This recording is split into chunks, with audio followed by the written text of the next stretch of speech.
Good evening, everyone. It's August 12th.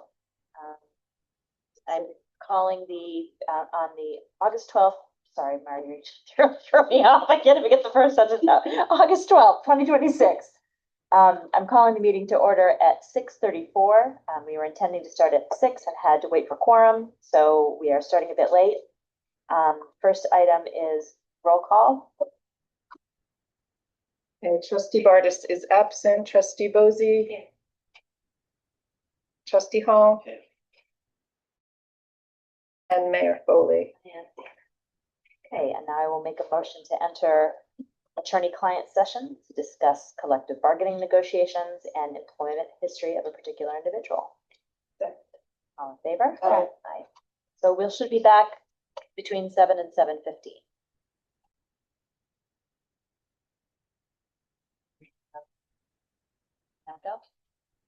Good evening, everyone. It is 7:38.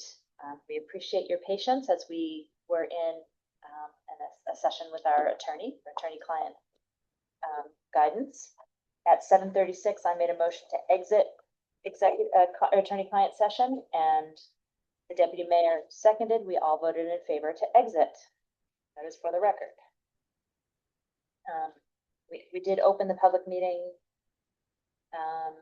before we went into executive session and did roll call. So now we'll make a motion to return to to public session at 7:38. Second. All in favor? Aye. Aye. It's fun, right? Aren't you so glad you came? Okay. So we have a few items of business before our usual business before we have conversation with you. We'll come back to you. But very quickly, there are a couple of things I'd like to draw out from the department reports, but otherwise I'd like to make a motion to accept them as submitted, the department and committee reports. So I'll draw out those things and then make that motion. On the highway side, paving on Kemble is happening next Tuesday. We were able to use across the county, so the town of Kent and the county trucks are going to pave that section on Tuesday, hoping it doesn't rain. Been a challenge with that spot because every time we get it prepped to pave, we've stormed. Hopefully, stay this time. I wanted to, Matt, are you comfortable with me, officer in charge? May I read your statement from your? You can read it, or I can read it, however you want to do it. You know, sometimes things are hard, and sometimes things are really beautiful, and we had a really beautiful thing happen in the village over the last couple of weeks, and Officer Jackson noted it in his monthly report, and I'd like the public to hear it.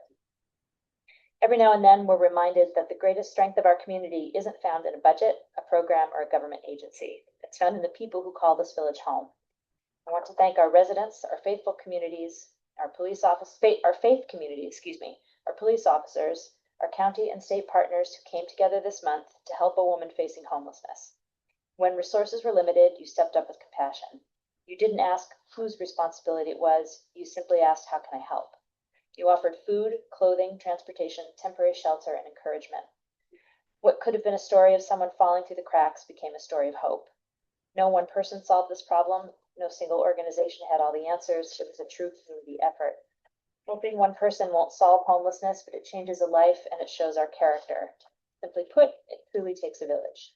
To everyone who played a role, whether your contribution was large or small, thank you. Your generosity, kindness, and willingness to help a complete stranger reminded us all of what makes this village such a special place. From O.I.C. Jackson. I wanted to know that the fire company report, since we've been having more, we're in that flood season. The Cold Spring Fire Company does not provide routine water pump out services. So if your basement is flooded with water, don't call the fire company. The vehicle, the apparatus is not made to pump dirty water out of buildings.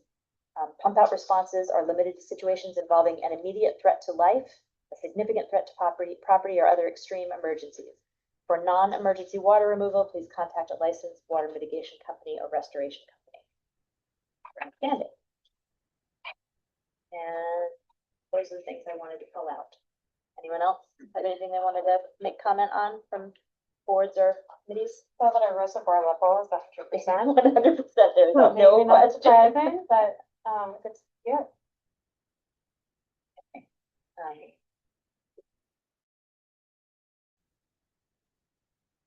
Okay, Climate Smart Task Force, I believe, has some items, yes? Yeah, I'll give you all just kind of a brief update on things of where we're at, but we'll come to you like the preview, that you'll be hearing more soon. So, we saw the number of grants from our, NYSERDA Climate, Clean Energy Communities program. One of them is about $16,000 that was going to be for the High Street EV chargers. We now have, EV chargers that have been installed, but just not, connected to power that, are down by the boat club. Those were, free to us. So we still have $16,000 that we'll use, and we are aiming to put EV chargers for the police department and the water department to use at the highway garage. So we just need to get quotes, but that's our aim for the $16,000 at least. So that will come to you all as a contract modification. And then we have this $175,000 grant that is still a challenge to kind of get the logistics going, but ultimately it's for solar and the EV for the police department. So expect to see all those coming over the next few months. Deadlines that were far away are now coming closer, so we really do need it. And then just the update, a little bit of my update, a little bit kind of smart task force. We're really moving ahead with the flood grant. Yeah. We have really great consultants that are doing both the analytical piece of looking at what are our flood risks and what does it look like in the future and what are the solutions that we can have. And then we have another great organization that will be doing a resident webinar and kind of a training. And we are thinking of doing a survey through the Climate Smart Task Force to collect information from residents about their experiences and the issues that they're seeing. Thank you to you and Marjorie for all of the hard work, and Michelle getting Yeah. it in that time. Yeah, we have some reporting that we're working on. So that's, I guess that's just like a little bit of a lay of the land, and to have formal pieces to all soon. Anyone else have anything? Okay, one more update is that I had a really great meeting last week with members of the vestry from St. Mary's, code enforcement officer Judge Jackson, and some members of the chamber to discuss events at St. Mary's. So we want St. Mary's and raise money to support its buildings, but we also have to make sure that there's required public safety and that we're meeting building codes, etc. So it was a super productive session. The vestry is drafting an application and contract, and they're going to run them past OSC Jackson and the code enforcement office to make sure it touches on all of the things that need to refer to the village, for this item, for tents, we permits, et cetera, and they also like Lillian to have a look at that too, as in see what areas of overlap. And I feel confident that we can, address some of the pedestrian and traffic issues that have been happening around those events so that they can be successful.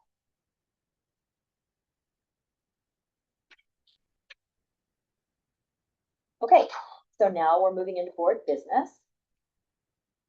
Our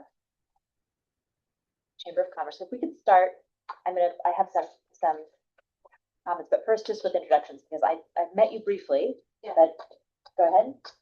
Hi, I'm Laura Bosey, trustee. Kathy and the mayor. Tweeps Woods, deputy mayor. Triple trustee. One of our trustees is out. Malia, we know. Gina Larson. I'm the owner with my husband here of Brian Monkey Home. Brian Stolen. Your windows are really happy. It's nice to have them in the center of Main Street. I enjoy the colors a lot. We love our new location.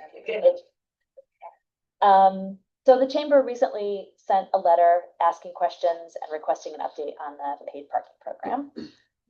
I first want to say thank you to all of you who've been communicating with us for your collegiality and cooperative tone, and I believe, Kate Voorhees, Ben Voorhees is also online, representing the Main Street Committee. So thank you all of you for being collegial and being cooperative. It's so much more productive for everyone when we just talk things through and find answers. So we're grateful. The timing of your inquiries is really great because we've got great momentum following up on previous inquiries and suggestions. And I just want to recognize that we can't address all of your concerns at once, but we are committed to working with you through in a reasonable manner. I am committing to meet with you once a month. I think we proposed September 10th as the, and then we'll bring into those monthly meetings trustees. Andrew has particular strengths and data that I don't have. Laura has particular strengths. Everybody did. So if there are times that it makes sense to have another trustee with us, or staff. And one of the most, well, and then we'll carry the recommendations that come out of those sessions to the full board for discussion. So the goals for tonight, this isn't a public hearing. This is a conversation with the Main Street Committee. The board will decide if we take comment. And I'd like us to focus on the content of the letter. There were 7 topic areas. Some of them we're already working on, and I'm going to update you on those areas. Some are going to need more consideration and discussion before implementation. And it's important to recognize that this program sort of goes hand in glove with the residential parking program on side streets. So just being cognizant that when we tweak one area, it has impacts on that program too. So we need to be thinking of how they all fit together. And then I want to ask for some explanation of some of your concerns in the letter. There are things that we don't understand. It would be helpful to have feedback on so we know how to address the questions going forward. So I hope that we'll set action items for moving forward. I also want to set the expectation that our primary constituency is our residents. Main Street is one element of the village and one element that has needs. There are lots of elements that have needs. It is a very important element. It's critical to our thriving economy and our community. We're also village fiduciaries. The paid parking brings in about 5% of our general fund income, which seems small, but it has impacts broadly. That's our focus, and that's what's expected of us from residents and taxpayers.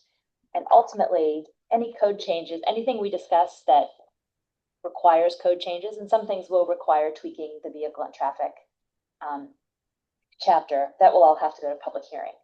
So there'll be a chance for everyone to be engaged in that at that time. So again, we're not going to take any final decisions tonight or solve all the issues, but we're going to talk. So first, what's in progress? Over the summer, we had an intern who did a photographic inventory catalog of all of the signs in the lower village, all the signs on Main Street. One of the things that we feel pretty strongly about is Main Street is cluttered and it's just visual cacophony, and it's hard to see the things you need to see. She made recommendations for removal. We need to come back as a board and approve the removal of some of those signs. Some of the signs don't lead to anything anymore. So it's getting a cleaner slate to work from. So that is in process, and we'll be talking about that probably in September. This is our only meeting this month. We've been working on identifying and establishing specific residential parking area in the lower village. That residential parking area has existed since 2015, but it was never identified which places are for residents only. So we've been having conversations with residents and think we have narrowed down what those streets should be. The board needs to have that conversation. That's a code change. The wayfinding signs are in, and we have an example to show you. Someone wants to. Maybe so.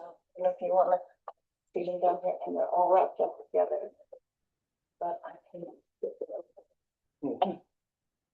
They're here, so as we go through the meeting, you can look at them. Oh, Alex said don't. No, just the key. He said don't. He said Don't don't unwrap unwrap it, it, just maybe just show it. until I'm speaking on behalf of my designer. Does not make these. But he has a full slide deck that explains all of it. Everyone is Um, yeah, folks at home, as they say. Going They're towards- primarily designed for walkers, and then there are some that are car directional. I think the best thing is that's gonna be a long way off in the background. It's all right. I think You can get the. there are two that are already that you can And see. the whole plan is online, so you can go back and look at it, but they're here. We've had hit a bit of a bump getting bids for, we want these to be really high quality and for that visual identity to carry through the village. So we're speccing, sign posts that are high quality and heavy, and it's taking us a little time to do it, but it is in process and they're coming, and it will continue. We got permission from Metro North, start in the train station and proceed throughout the village and be at the village entrances. And yes. No, it's like, oh, Like the prices are oh, right. I don't have it. I'll think about it. Yeah, exactly.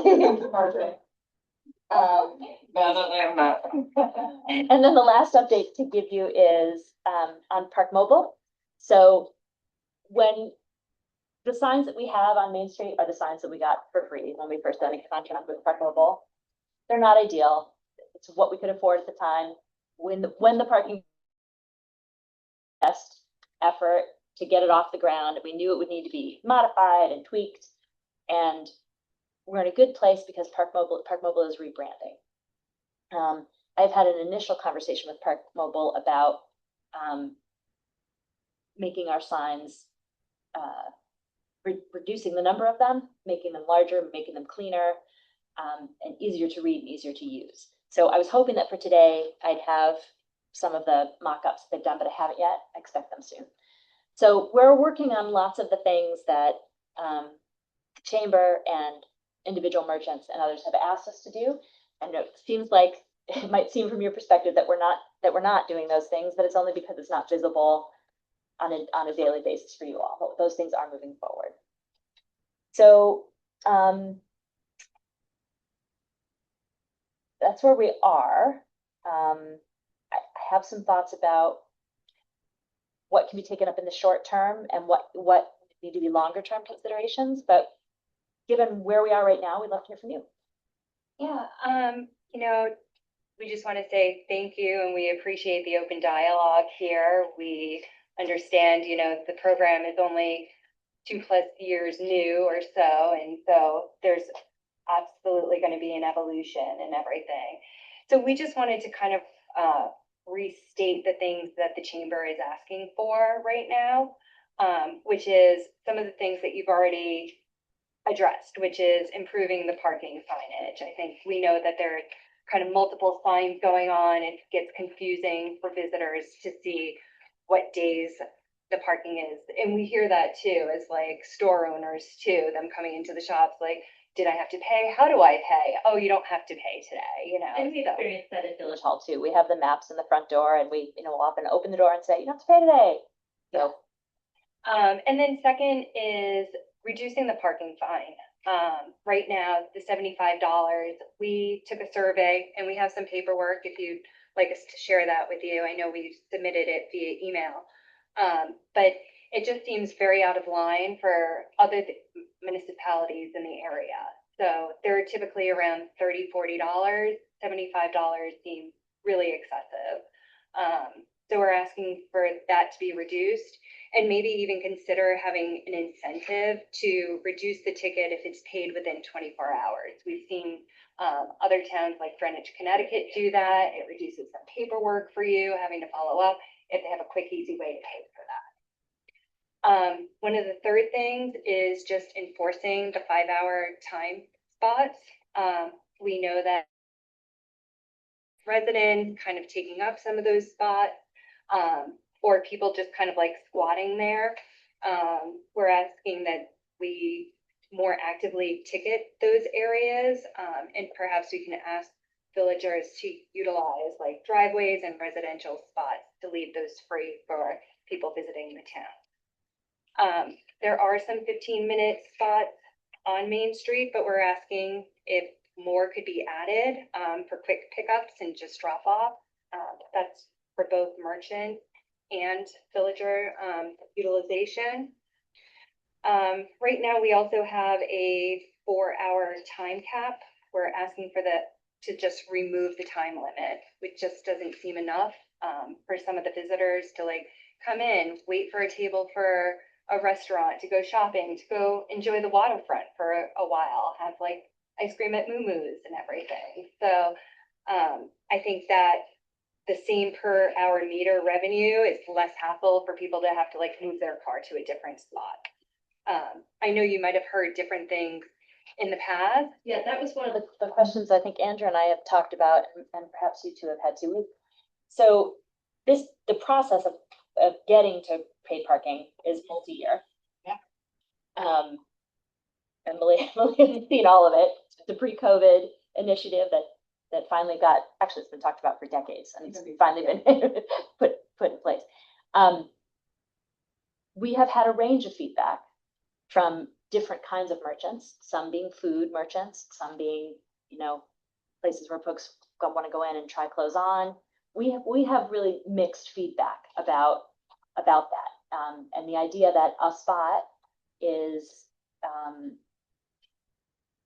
it's an item to be consumed, right? For some stores, it makes sense to have turnover. For other stores, it's frustrating to have that turnover. And I feel like we have talked about this back and forth. We're certainly open to conversation, but it would be really helpful to get a better sense of where people are on that and when it is helpful and when it isn't. It is not a 3-hour limit, it's a 4-hour limit. And that was reached for a number of reasons. One was turnover at tables, but also discouraging people from parking for the day and then not having anybody else able to park on Main Street. I think we'd like to understand better. Is that fair? Yeah, I mean, the signatories on the letter represent a variety of different businesses on Main Street, from sit-down restaurants to kind of quick shops to longer, clothing stores. And so, I mean, I could understand if people signed it because they agree with the overall, but maybe they had like, but if if this really does represent what everybody felt like, then. Do you feel like it represents a good swath of? If I may, Yeah, I would please. also say that evolution that we're all talking about has changed for a lot of people, and that it's something that isn't working for maybe people who thought it was working before. So I think there is a deep consensus now that having a limit is not beneficial. I think Kate might want to chime in too. I don't know if you want to unmute her, but yeah, I think that's exactly it. Is that beyond that, people might have thought 4 hours was enough, but it really isn't. Well, that was part of, again, it was part of the experimentation. This is our best guess. Let's see how it goes. And if the feedback from Main Street is it's not working, one thing I know is that Main Street is always full on the weekends. I mean, obviously January it's something different, but even now in the spring and summer, it has been full all day long. And so that's a good thing. Kate, did you have anything you wanted to add on that? I think you guys are nailing it. It's a work in progress. We're feeling like 3 hours isn't enough. People are scrambling to get back to their cars, and they would 4 have hours. Never been 3. Never been 3. It's 4. Sorry, 4.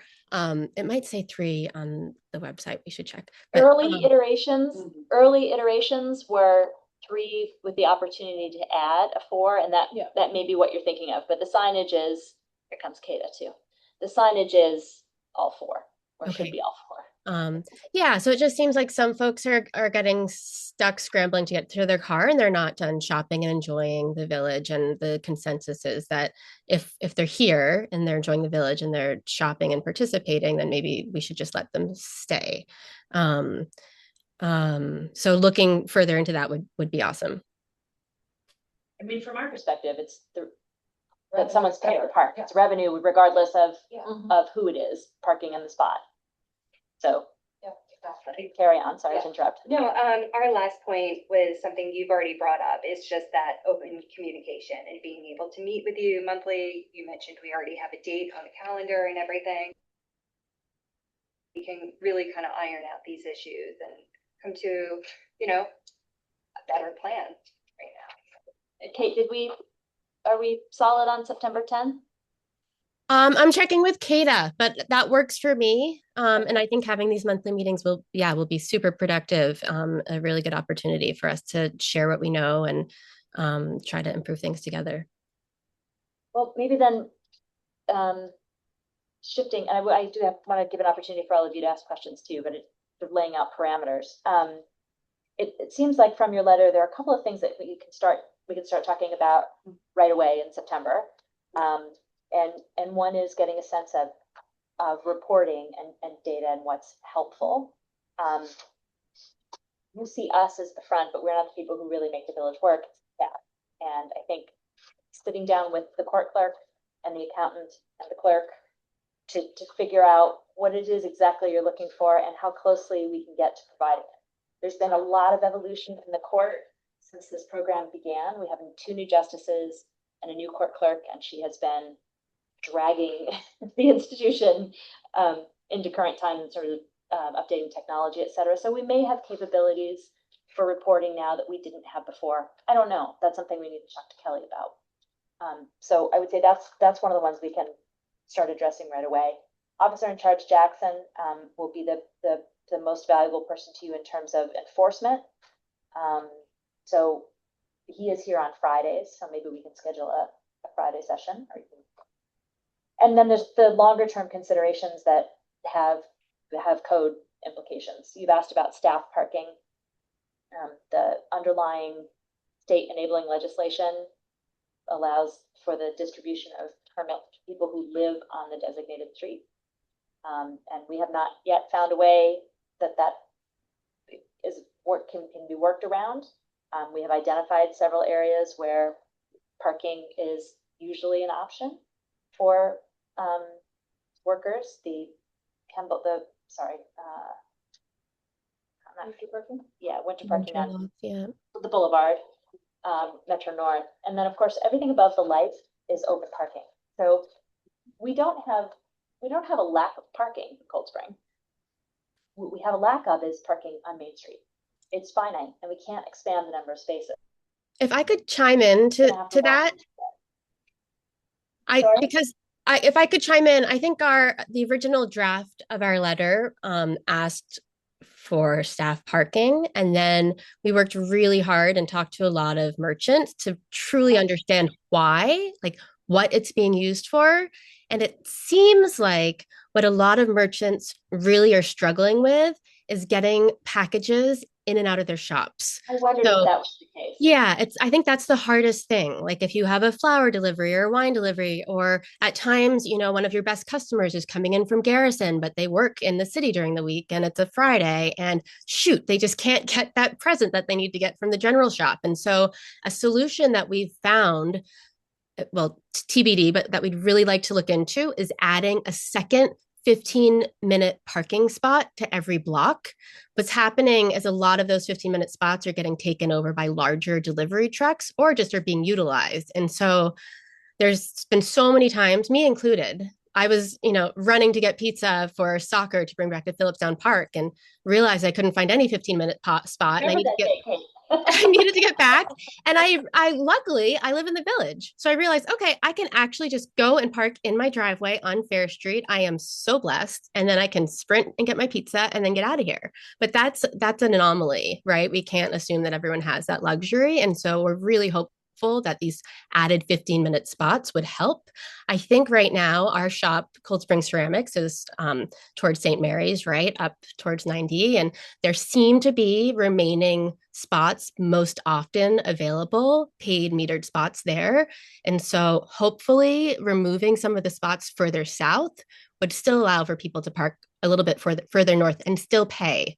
And it wouldn't be a detriment. I understand we'd have to restripe and we'd have to do new signage, etc. Hopefully the signage can go hand in hand with the signage work you're doing, and restriping maybe can fold into the next round of paving that would need to happen anyway. And so in an ideal world, it all comes together. So a couple of things. It's also a code change. And it's a reduction in the number of spaces. There's the scenario, I agree with you, it's often that Upper Main Street is open, but there are the scenarios when we're at capacity, right? We're not at October right now. In terms of deliveries, the officer in charge has had, and his officers have had a number of conversations with merchants to say, being dropped off, they know they've got a delivery coming, they need to get stuff out of their own cars into shop, let us know. Call Village Hall, call the police department and let us know, and we'll help you. We'll put out cones for you or help traffic get around you as you're unloading. That is not ever a problem unless they're obviously on a call. The officers are very willing to help with that. So that should be a problem that's off the table. And I don't know if it's that people don't realize that they can call or if they're nervous to call, but that's something that we're open to doing to keep the traffic flowing. Is that correct? Yeah, we've done it before. I love that idea, but 10 times a day, I mean, that would be such a distraction, right? If 10 different shops have to quickly run in, a case of wine or grab some flowers or quickly drop off some ceramics, or I don't know that I'm you not want saying to. it solves all the problems, and no answer is going to solve all the problems, but that's an option available to you. Did you have something you wanted to add there? I was just gonna say, half of what you're saying, Kate, is sort of dropping off, and it says our internet is. Oh, Yeah, it's quick, it's continuous and quick, under 15-minute deliveries, pickups, customers coming in to purchase something that they've they know Main Street so well, they live in the town of Phillipstown to collect, right? They're not the tourist who's sort of window shopping and shopping, although they like to do that too. So it's But just they can pay for parking coming in from Garrison. right. But when it's a quick 15 minutes, I think, and there's not parking close to the shop, it gets a little bit more complicated. And so it's providing for people who currently are in Phillipstown and feel like outsiders on their own Main Street, to enable those transactions to happen, which definitely help merchants. And then to also just help merchants have access to their storefront when they need some deliveries, bigger deliveries. I love, Gina even mentioned when she was bringing in all her furniture, you all put cones out for her and she was able to easily access her store to get set up, and that's awesome. And like, we love that you can do that. I just don't want to burden the police department with 10 calls a day. Dr. Jackson, do we know which tickets happen for someone overstaying a 15-minute? I guess I'm wondering how much the 15-minute parking spaces get abused, and it does feel like, I mean, I know that we have a number of roving, parking enforcement, but like they have to be in a lot of places. I'm sure that they're not tracking all of the 15-minute all of the time, because then so yeah, I guess I'm curious. How do you track how, 15 minutes? yeah, like how well people are following the.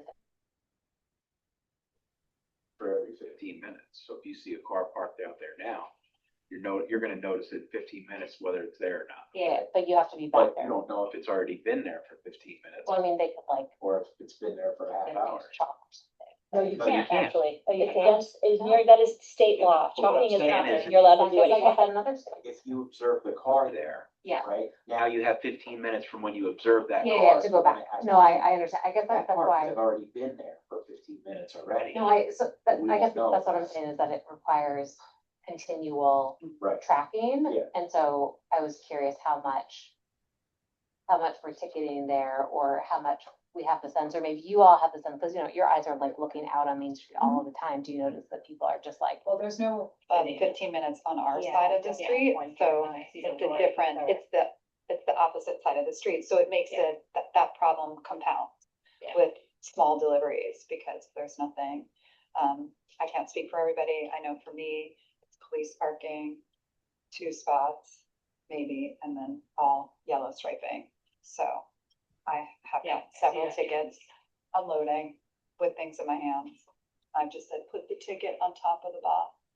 And that has definitely happened. So, I mean, it's a problem, there's lots of different ways, I think, that, we can get through this evolution, because restriping and all of that work, we know that sort of down the line. One thing that I found, was that there are some of the metered systems that, instead of you know, if they don't have space for a merchant parking lot, which some municipalities do, they can load from the back end, and I know that we can do it through our system because I checked. They can load credits for people. So you could like put in a code and still just be in a normal parking spot. And, you know, if each person is, each business or something like that was allotted a certain amount for themselves, then they could park in an actual spot and then hopefully quickly unload rather than, you know. If the spots are open, right. And then the same problem would happen, like if you wanted to put out cones and people were parked there and they were still there. I mean, if all of these problems have more problems, right? So I don't know, there might be some piecing together as this evolves that we can, you know, think of in certain ways, especially during certain times of year, right? And we know our busy season is May to October. So Definitely expand. yeah, and it's definitely, and it is expanding for sure, like, you know, during the Christmas season, February, March, I think it like, I mean, that's, I see it fall off. Chaos season is Yeah, September, October, November, but the visitation is expanding through the year. right. You sounded like you were hopping in. No, I'm freezing. Oh. Sorry, that was me, just like my teeth chattering. Thank you. What I was thinking about was have you identified spots, 15-minute spots, or proposed 15-minute spots? I don't think we've gotten to that level. Kate, I don't know if you have anything. I didn't. We're happy to. I think I provided you all with a diagram to help the high street conversation. So if that format is useful, we can follow that format. I was just curious since it's one of your asks, if you had identified spots or if there were any, I guess what I'm trying to get at is, you know, one of the things about the parking for everyone is that, you know, when you want to park right in front of where you're going, right? And so that's often pretty difficult on Main Street or even on the side streets where I live, where I want to park in front of my house and sometimes I'm not able and I have a permit, right? So there has to be some sort of, we have to be realistic about that. At the same time, I do think that, you know, wanting to hop in and get your bottle of wine or your pizza or whatever, like it would be more convenient to be able to just park and be able to do that. I totally agree. I just wonder, like, we know we're working with a finite amount of spaces. So if there's something that's been identified that we don't see, that would be helpful. Otherwise, we're all looking, as far as I know, the same Main Street. Absolutely. Yeah, we can get you a diagram. I think we're asking for two. I know we're asking for two per block, and we're assuming the second spot is opposite the first. So on either side of each block. And the specifics of that location, I think we can be deferential. If shop owners can get onto the side of their block on their block, it makes it much easier to load and unload our own packages and probably for our clients as well. But I'm happy to do a draft diagram for your review. Because we also have to obviously consider Revenue, but also pedestrian movement. A lot of cutouts are weird because the streets are weird. They're not the normal size. I mean, we just have a lot of variables happening simultaneously. It's not just like, you know, nicely carved out. It's a puzzle. It's not a suburb. And to also to give you a history of how the 15-minute spots landed where they did, this may help you for how we were thinking about it. And I want to make clear that all of this, we had multiple public hearings. We had multiple, public meetings and public hearings. Some of these things you're not going to know until the program gets going, but there was extensive conversation about this at the time. The 15-minute spots, we purposely put near crosswalks to expand the sight lines for cars to see walkers and walkers to see cars. We also, in putting it next to that, there's the crosswalk, then there's a state mandated 20 feet on either side of the sidewalk. than a 15-minute spot. That also conveniently is about the size of a truck, because truck deliveries are, it's, you're thinking about getting the stuff out of the truck.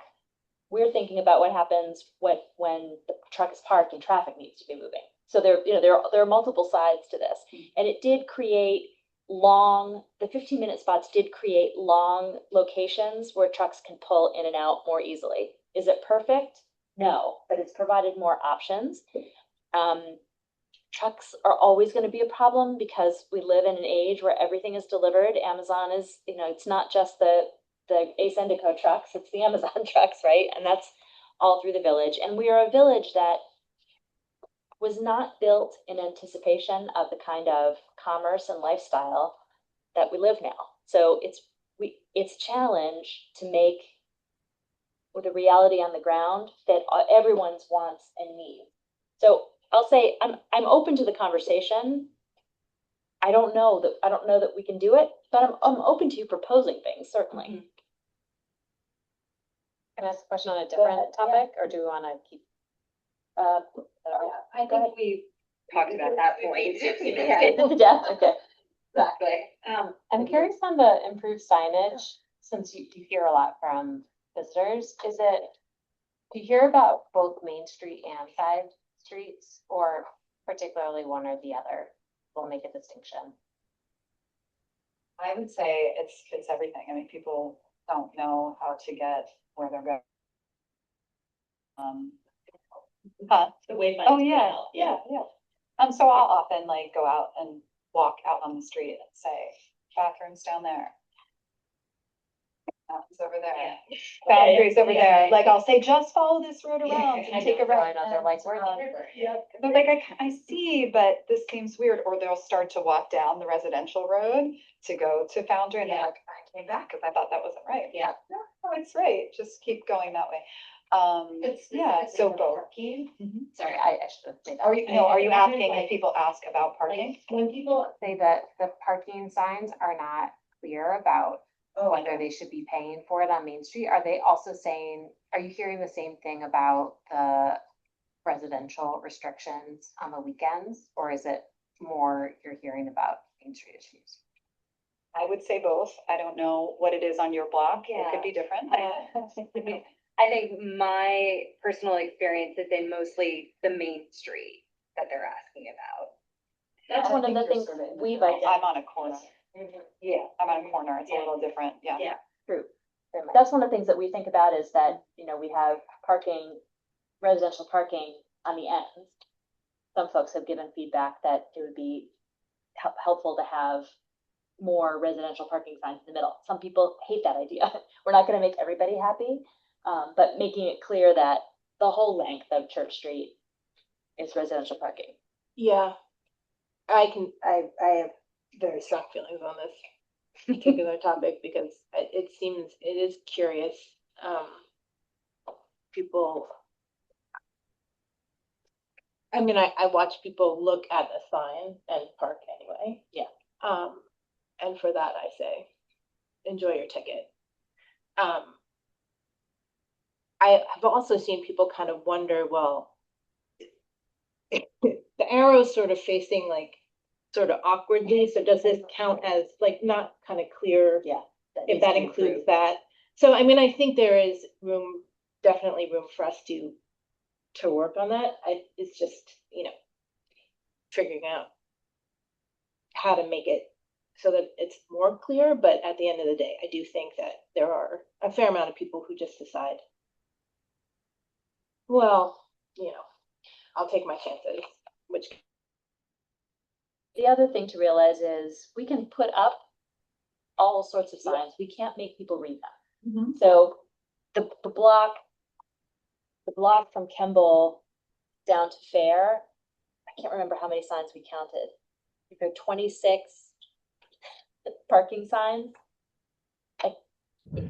Park Mobile and online apps are used everywhere now. Like, think about, where do you go that you don't pay for parking in dense areas?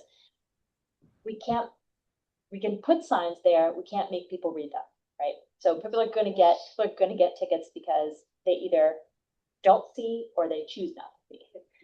and that's just how it is, and it's gonna upset people to get a ticket. I think we can have conversations about, there are several of us who are open to the conversation about reducing the ticket price for sure. It, for one, I mean, the staff, the court clerk would be delighted to not have to argue with people about, to have, you know, deal with people who are upset about a $75 ticket. Marjorie spends a good deal of her time arguing, not arguing, but listening to people. We listen. Like, we just listen to people who care very loudly about their ticket at the door. So we have to, it's just the reality, we have to run some numbers and just, you know, see, can we do it? What's the right amount? And when do we do it? For us, from a budgeting perspective, it would be far better to do on the budget cycle. And I thank you for recognizing that in your letter. We go into budget season in February, but know that we are open to those conversations. And I would like to work with you on, Kate and I had a discussion today on email about what comparables are. And I think maybe this is a good point for you to hop in and about what we were thinking as we saw the locations and numbers. In terms of the What presentation materials? and or- comparability, yeah. Yeah, first off, I mean, I appreciate a hearty dialogue too, and I'm open to the conversation. I think a lot of things on this list, I think they fall into, I'm getting to your question, right? Fall into sort of, I don't want to be repeating myself, but different categories of things we can move with and create some momentum around immediately, other things that are more budget cycle dependent, and other things that I feel need deeper exploration. I'm kind of wary about making too many decisions without a further exploration. And so that have been suggested, like the parking fines, for instance. Yes, I think generally there's an emerging consensus that that's something that can be addressed, but I don't think you can look at that in isolation. You can't break out the parking fines from all of the other jurisdictions that you could look at, where there are so many other different variables that come into play in terms of some have free parking, and their fines, whilst you may say are lower than the $75, say up in Beacon, they have free parking, but the fines are for if you overstay the 4-hour limit, not a 5-hour limit. So if you overstay that 4-hour limit, first offense is $50, the second is $100, the third is $200. Meaning that license plate. Yeah. So if you look at it from that point of view, the fines in Beacon are actually higher than here, because if you overstayed 3 times here, that'd be $75. 3 times 75 is less than $350, right? So I think that and other questions need a lot more exploration amongst all of us before we sort of come to some conclusions or conclusory actions around what may need to shift or change. And I also think, for me, sort of contextualizing it within the operation of the village, the village's annual budget is $4 million. Before I was a board member, I loved going to Rhinebeck because parking is free. I was, fan of free parking. I like that concept, but looking at the reality of the village's finances, an annual budget of $4 million, lots of needs that it has to meet, and the parking fees from the non-tax paying portion of the budget, say 2 million, it's 10% of that budget. So that's meaningful numbers in terms of the way the village operates. So for me, that's all. You're talking about the paid parking paid, revenue, yeah. yeah. So that's important to us, and so that needs to be balanced against the needs that you clearly have and want to represent. And I also feel that I had one little note here. There's got to be a deeper dive into some of the dynamics that are being talked about in terms of it's not better. Understand what that looks like. I know you hear it from people, and that's aggravating and challenging to deal with, but how many people is that, and how's that reflective actually in revenues from month to month, or how actually does it impact your business? I think in the June 2024 letter that you included, you cited something about, a Zoom call that Jesse was on, right? And you'd said The planning. easy and important metrics to gather would include monitoring monthly sales revenue growth or decline, average transaction total, and total number of transactions per month. So I would, in these conversations that we may be able to have amongst ourselves, I'd like that to be part of the conversation too, so that when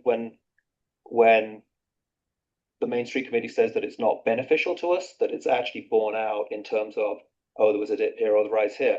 But again, that may not necessarily always be attributable solely to the structure of parking, right? So we got to look at it in yeah. Having you recognize that is a giant step forward, because in previous iterations, and when change happens, nobody likes it, it's difficult. But there was a lot of initial sort of shock factor that parking is, my sales are down 34% and it's your parking, is it?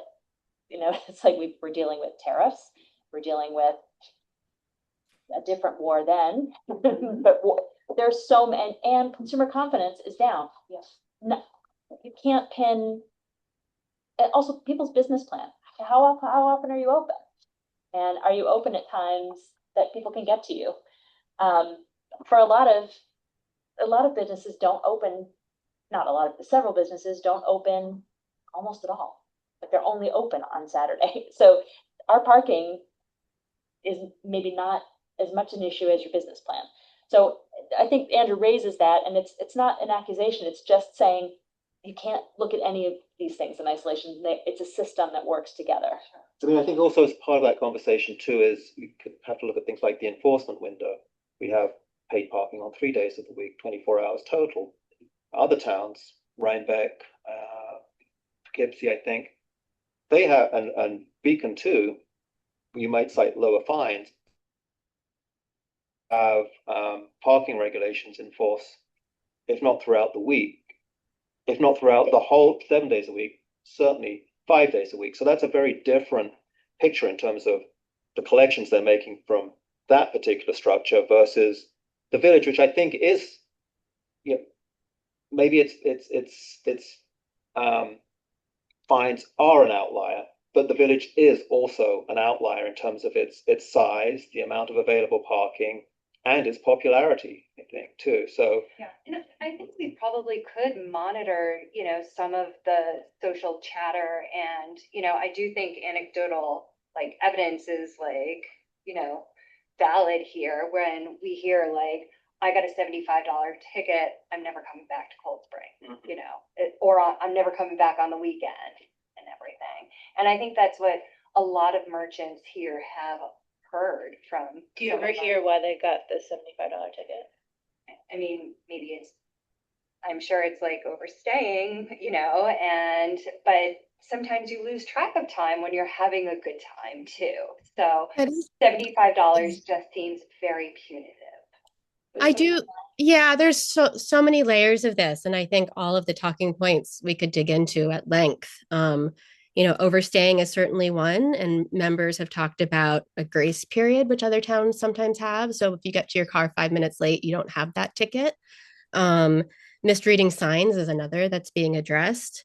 And we do have data. I mean, Kate is an example, Port George, of a shop that's open 7 days a week, and she has data, and she's been down the last year. There's shops like mine on Upper Main. We're only open 4 days a week. If I'm doing my your connection is sort of dropping every. Sorry, I can speak. Our internet connection. We just got a notice on the screen that our internet connection is unstable. I'll speak a bit more slowly, because I do think some of these points that are coming up, I would hate for there to be a misconception that if a shop were only to have a better business model, then that would change the revenue streams. I do know that a lot of shops that aren't open Tuesdays and Wednesdays are not open because they cannot afford to pay people to sit in the shop that is not shopped. And so we make those decisions based on what's possible. I also know that people coming in from Garrison have stopped coming in as much because of the parking setup, that they have sort of been felt and this is coming, from a few people, but one who I'm sure you all know quite well, who's elderly and is a staple of this community, they feel unwelcome. They don't come to lunch like they used to because they feel unwelcome. And so Do they know that they have other places they can park? I think it's the spirit. I think it's this sorry, I think it's the spirit that's off. So if we assume that someone isn't just being, you know, willing themselves not to read a sign or thinking that they can just park for however long and not get a ticket, and we can honestly think these people are good people who are happy to shop, whether they're part of the community or visiting, and they've messed up. And that's the person getting a $75 punitive ticket, and it feels so bad. And then they look at the comparisons in other towns and they see that it's anomalous. And then we understand that part of it's not driven by metrics that align us with other towns, but rather than by financial need for the village. It becomes really complicated to explain it to them. It's as if I were to have a babysitter come to my house, and the going rate around here is $16 to $20 an hour. It's harsh. And I were to say, you know what? I'm only going to pay you 10 because right now that's all I can afford. I'm so sorry. It doesn't work. It doesn't work. And so I think we need to find a way for the number to be something that people can anticipate is realistic and aligned to other villages. Can I clarify a point you've made? Sure.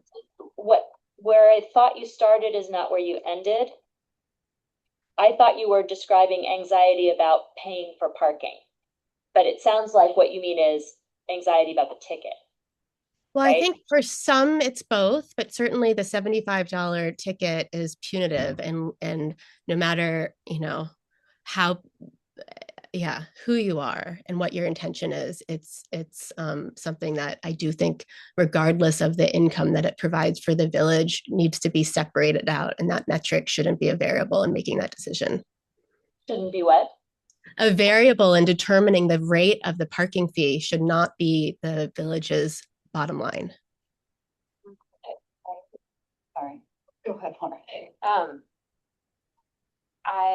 I'm glad that after a little while into the program, we changed the parking rate. I think that was the right thing to do. And I think that was the best that we could do, recognizing that we had, like, financially, we did have to do a paid parking program. I think that was, like, very explicit, a goal of the program, but it was the best that we could do to kind of meet the visitors where they were at in terms of paying. So I think that was right.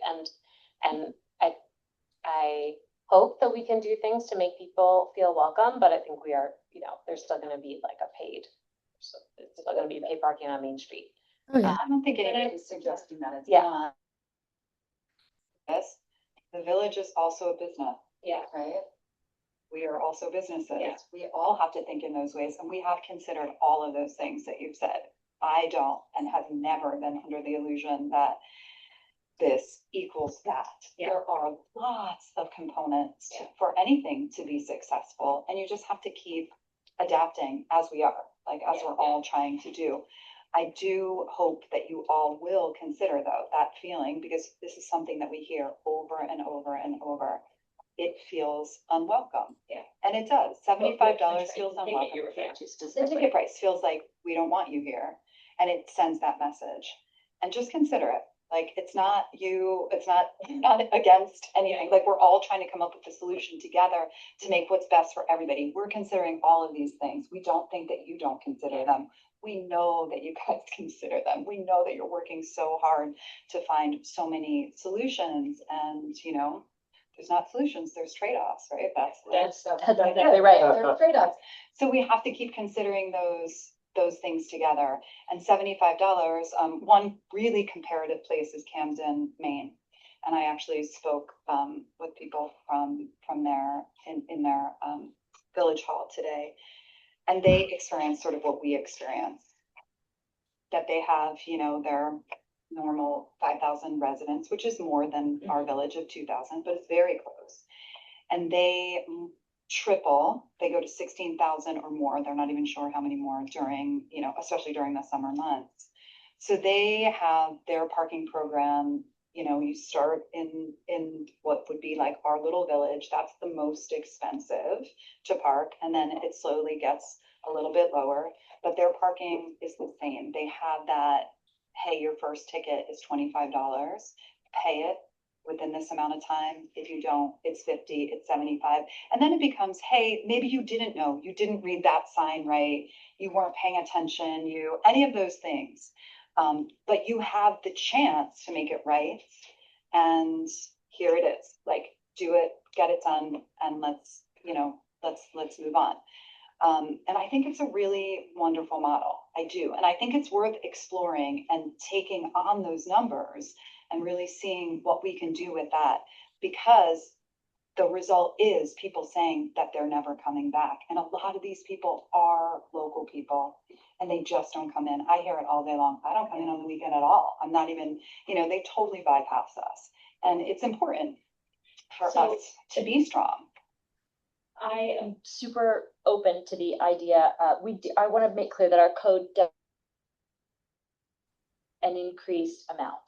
It's by Right. 30 days, 60 days, 90 days. So the ticket is first 75, and then I may not have this exactly right, but then, or you have it. Yeah.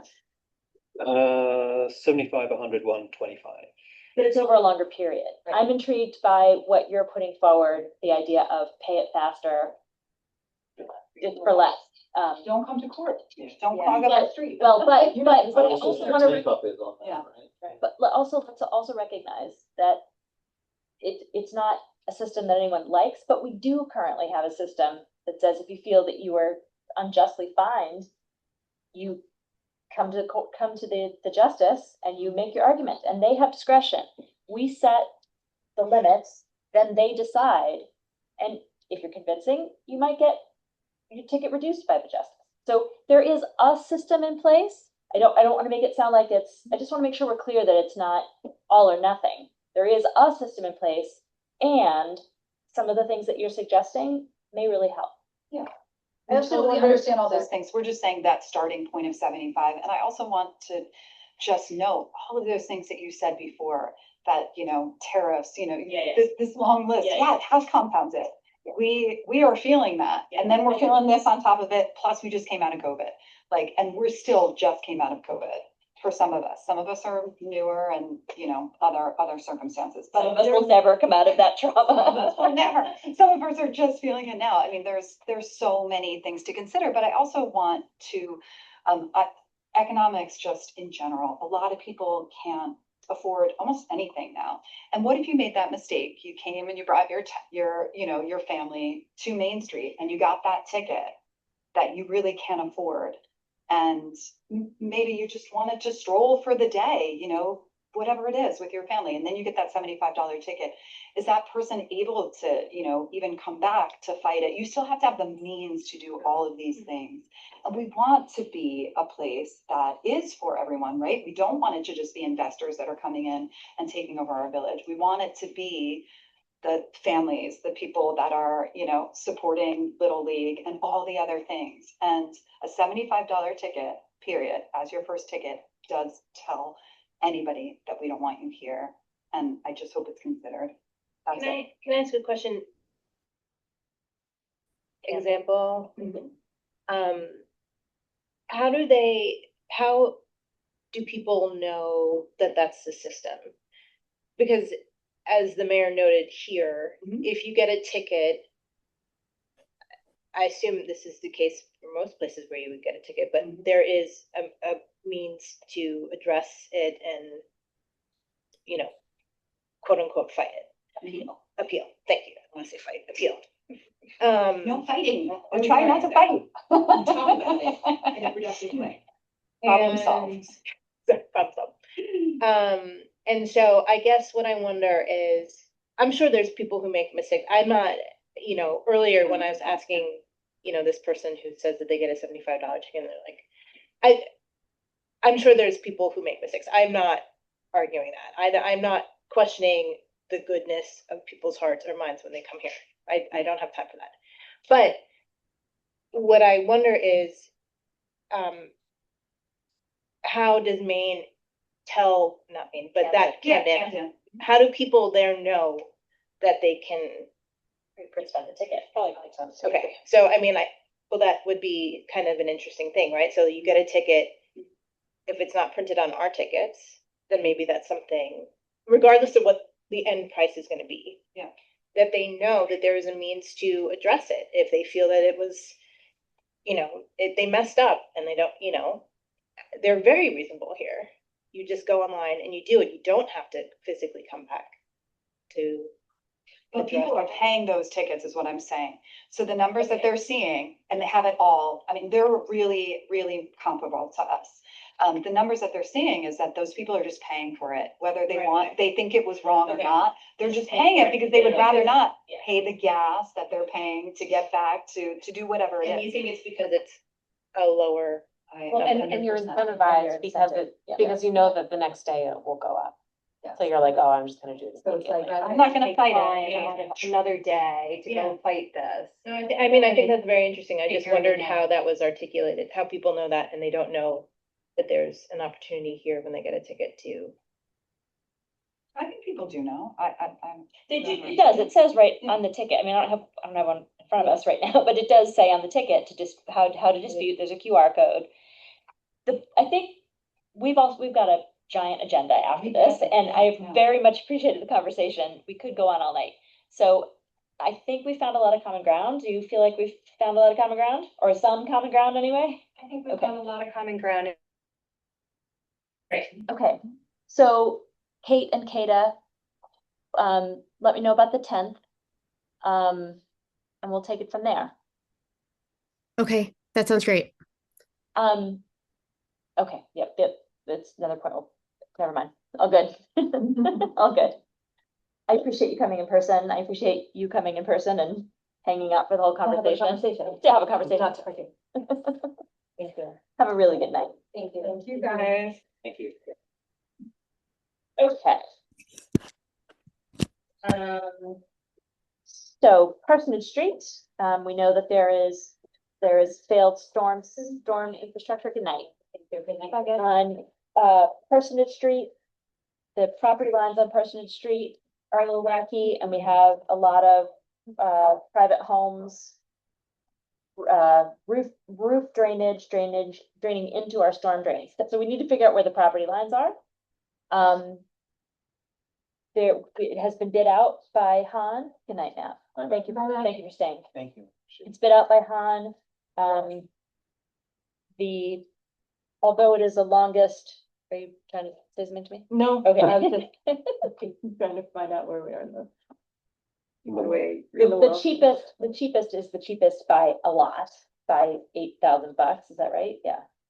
No, $7,000. The longer time frame, but much less. Matt did ask to be on Rowan's schedule for surveying, pending the board approving the acceptance of that discussion. This is, sorry, I should say that it is for the benefit of the public. It is the first step toward necessary repairs on Parsonage Street. You got it. Yes. Discussion? Someone like to make a motion?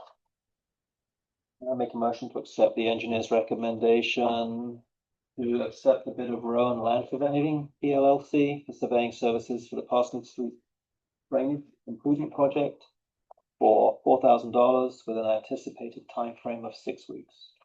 Second. All in favor? Aye.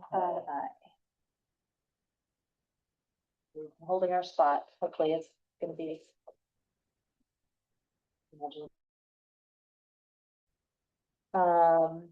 Next, we are closing out the transition of the court clerk from the former clerk to the current clerk. And Justice Hilbert, I wrote Costello, Justice Hilbert has let us know that he will not belabor all the issues that have had getting to the court where it needs to be, but frankly, don't know how, this is what I was speaking to earlier, I don't know how the court was operating with such antiquated systems. The transition has been a complete overhaul. So our ask is that consultant Kathy Costello be paid for 23.5 hours that she worked in June, and she be allocated an additional 8 hours to finalize training. Court is prepared to have that taken from our budget. Kathy's guidance is more important than anything else the court could meet at this time. So the June, which is $50 an hour, the June amount is roughly 1,175, and the 8 remaining hours is 400. Discussion. Hearing none. Would someone like to make the motion? I mean, no, okay. I make a motion to authorize the mayor to approve payment to consultant Castello for 23.5 hours worked in June and budget for an additional 8 hours to finalize the justice court clerk training at a rate of $50 per hour. All in favor? Okay, next, I will probably rely on Marjorie and Andrew a bit. I want to thank Andrew for taking the time to dig in. It was, we were close to the edge there, but you took the time to dig in and ask good questions.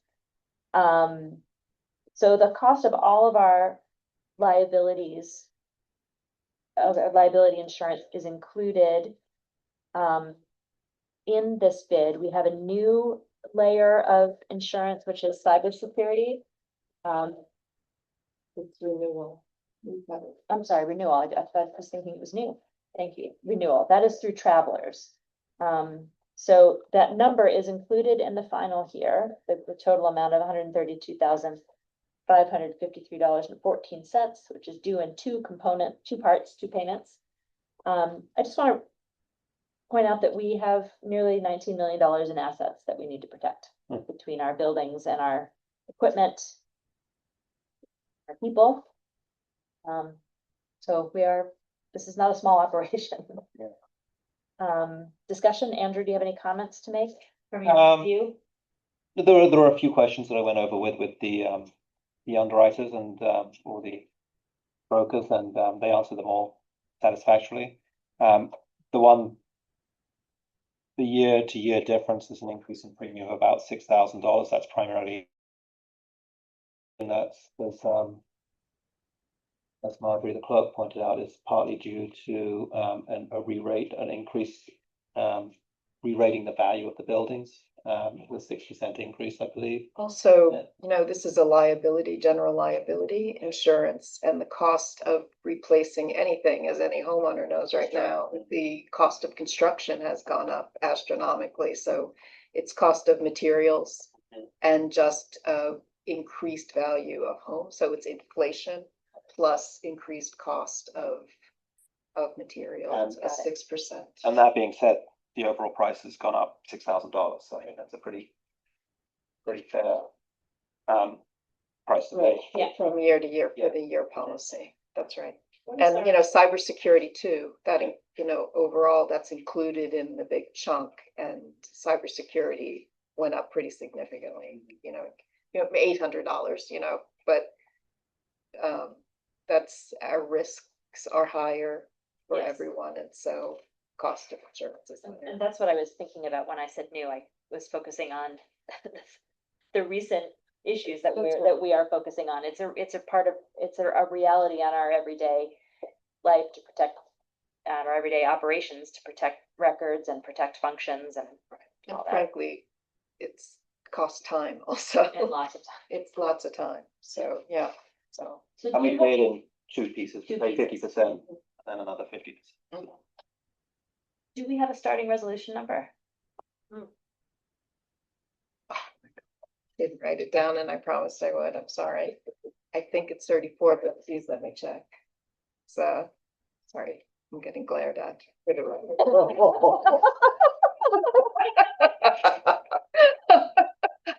You don't know what my day was like.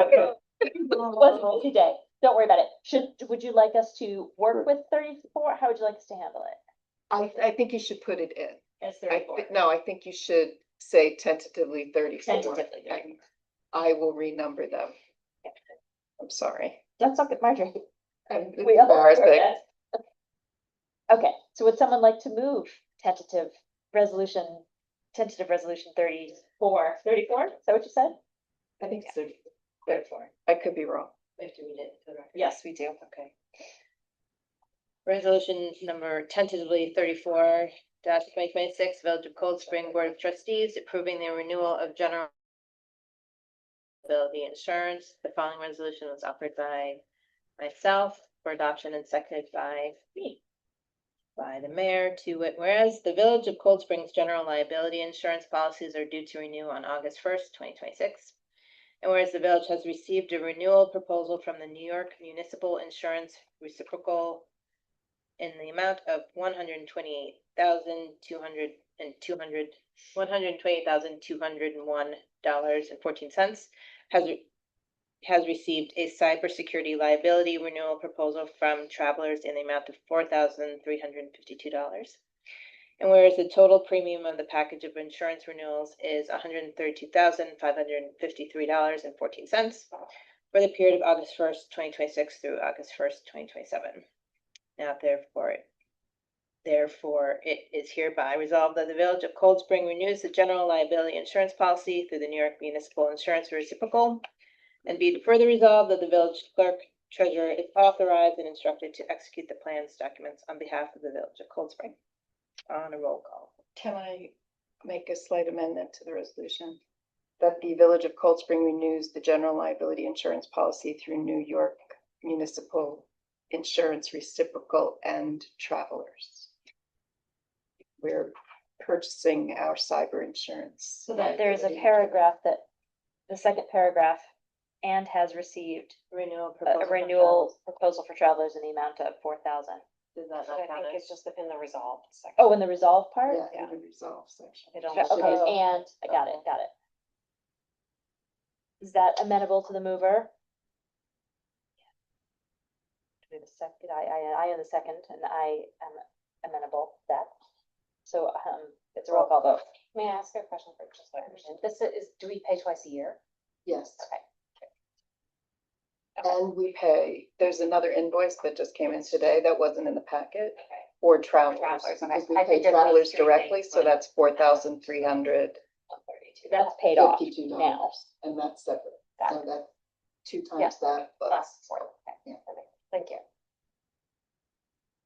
Okay, so there's it's a roll call. Trustee Bartis is absent. Trustee Bozzi. Trustee Hall. Yes.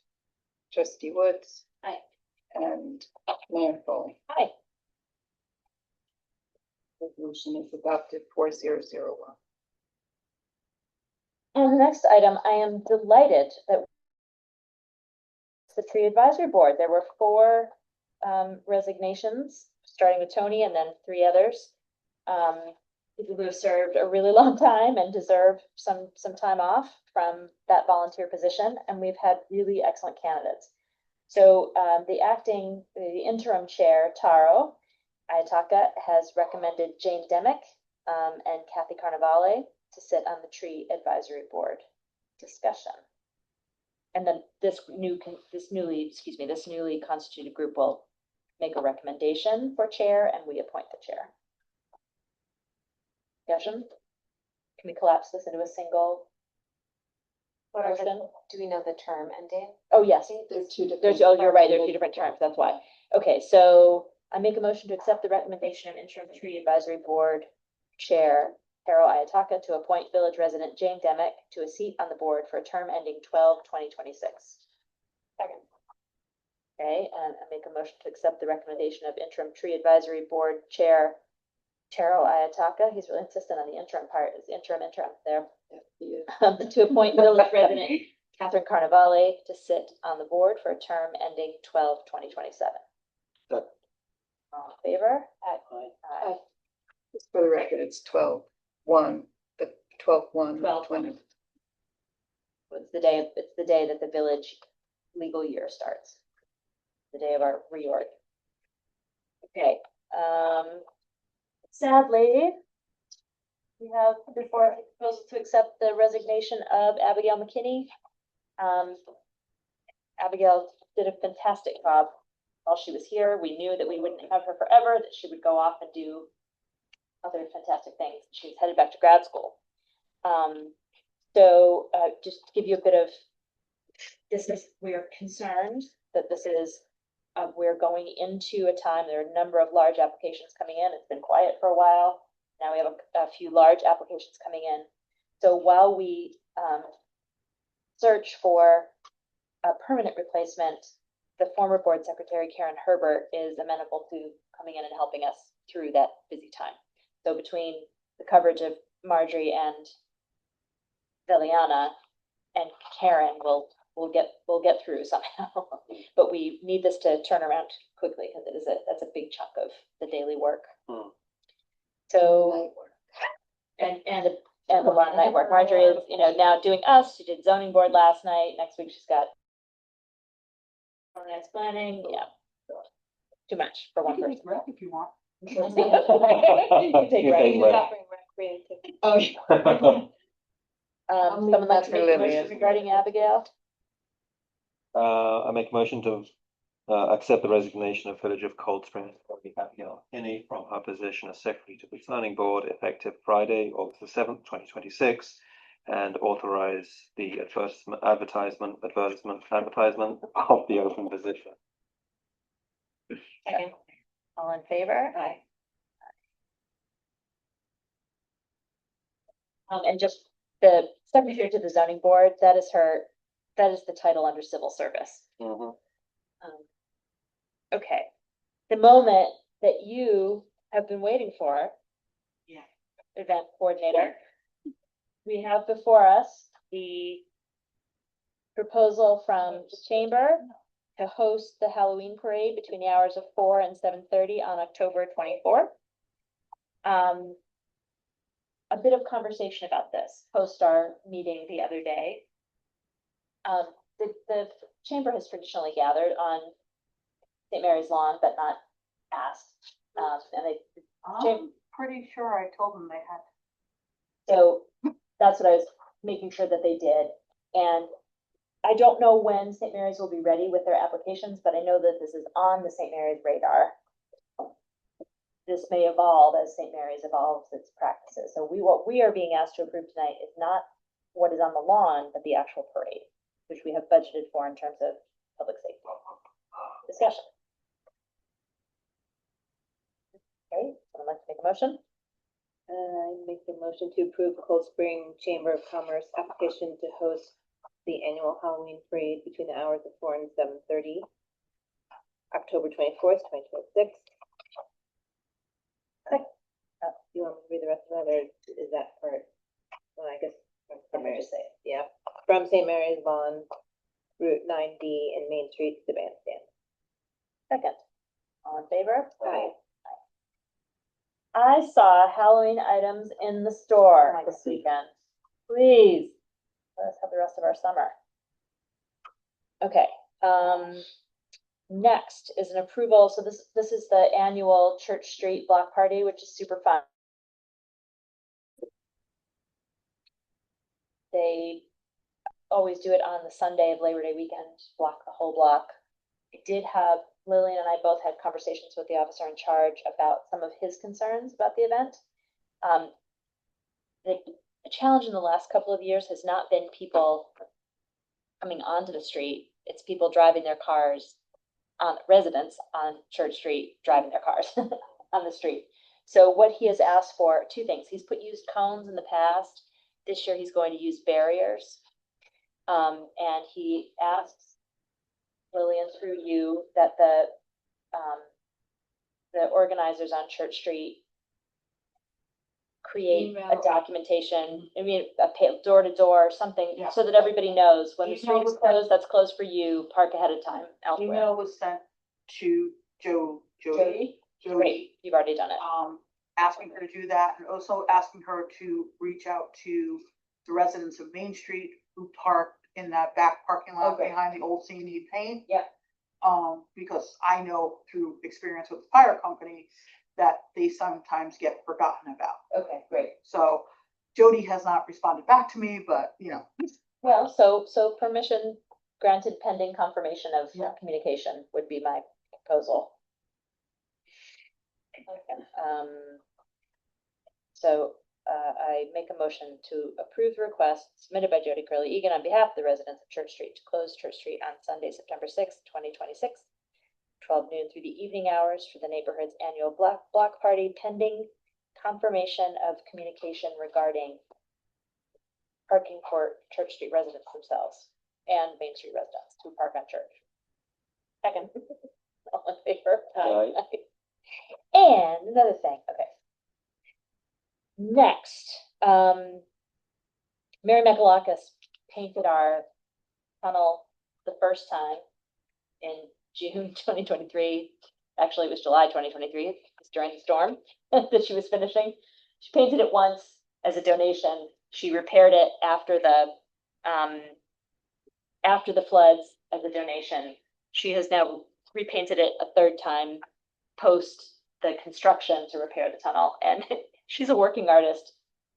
We need to pay her. So she has billed us for her time. The project is complete. It looks fantastic. $3,600. And this will come out of the general village improvement fund. Discussion? Good. Someone like to make a motion? I make a motion, Oh, go ahead. to approve the payment to artist Mary Michaelakis for the pedestrian tunnel mural repairs and of $3,600. Second.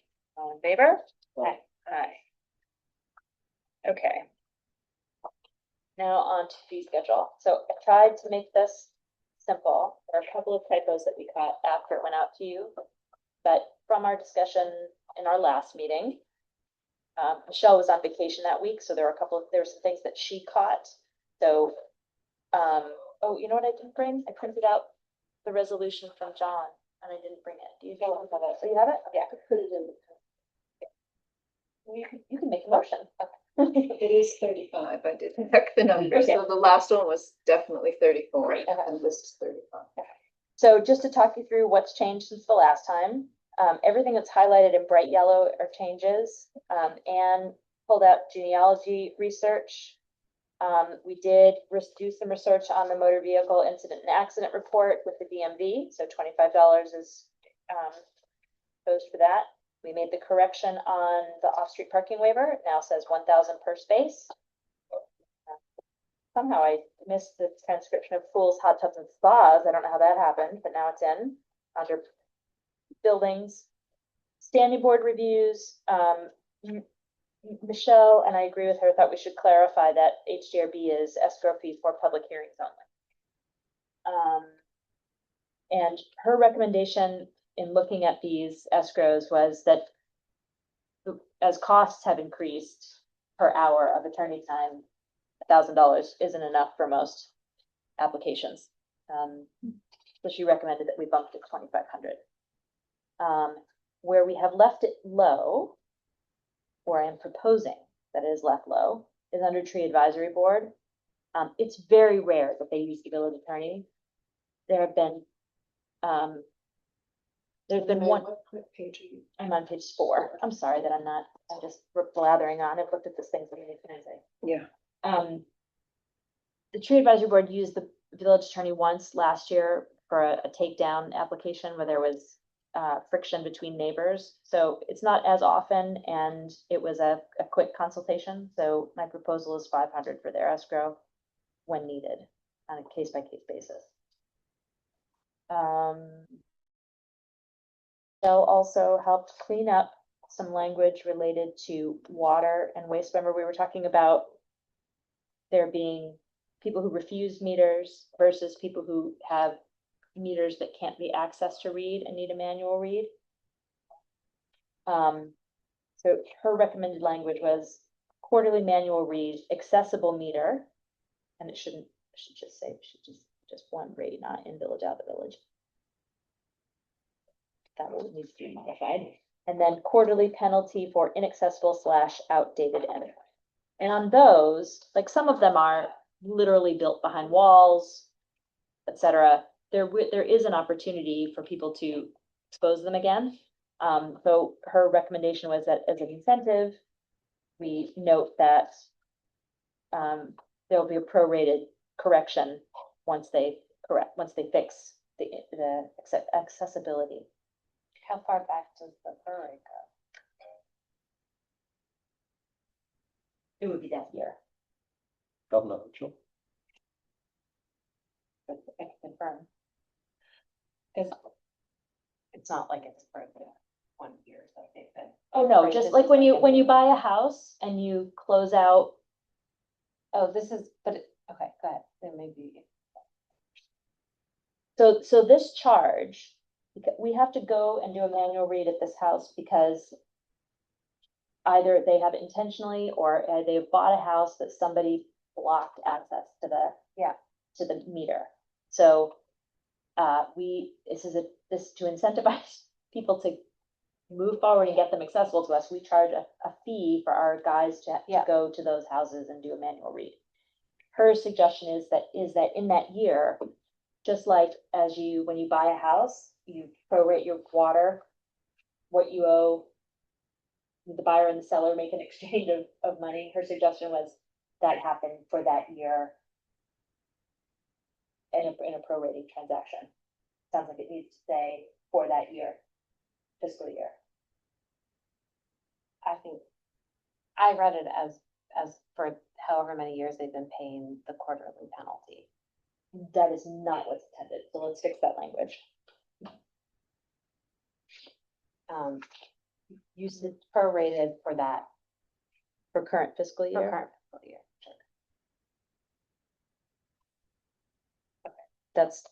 yep, thank you, good catch. That makes more sense.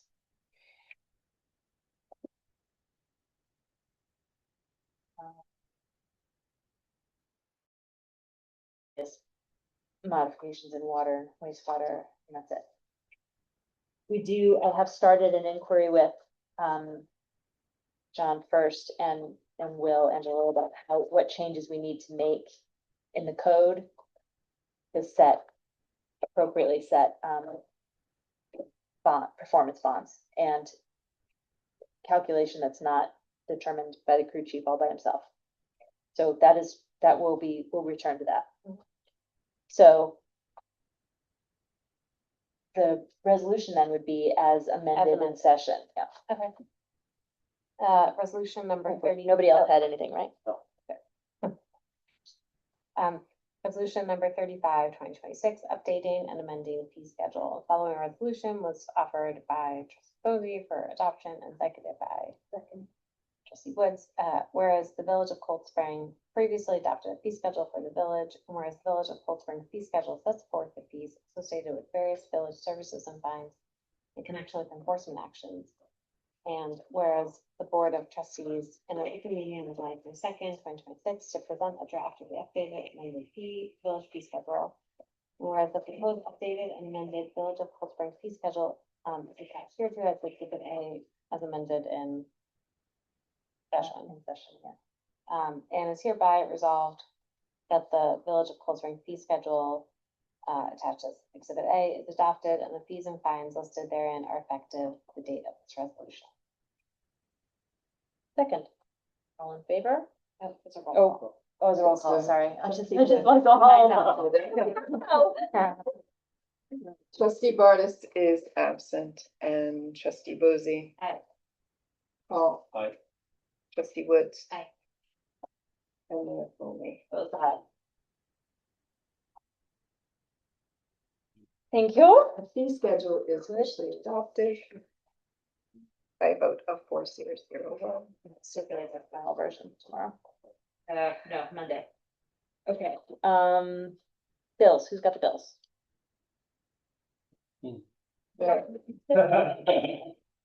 I can go grab them. Oh, well, we've got the number. I don't Until we have have the to- physical. wait a minute. I think on the agenda with the correct That's what I'm amount. saying, who's saying it? I don't mean go get. I make a motion to approve bill batch number 8576 Leaving. in the amount of $221,206.36. Second. Favor? Aye. Aye. Anything notable in that batch? Insurance was in there. Minutes? Motion to adjourn. All in favor? Aye. Aye. Night. 9/11. Thank you, everybody. Yeah.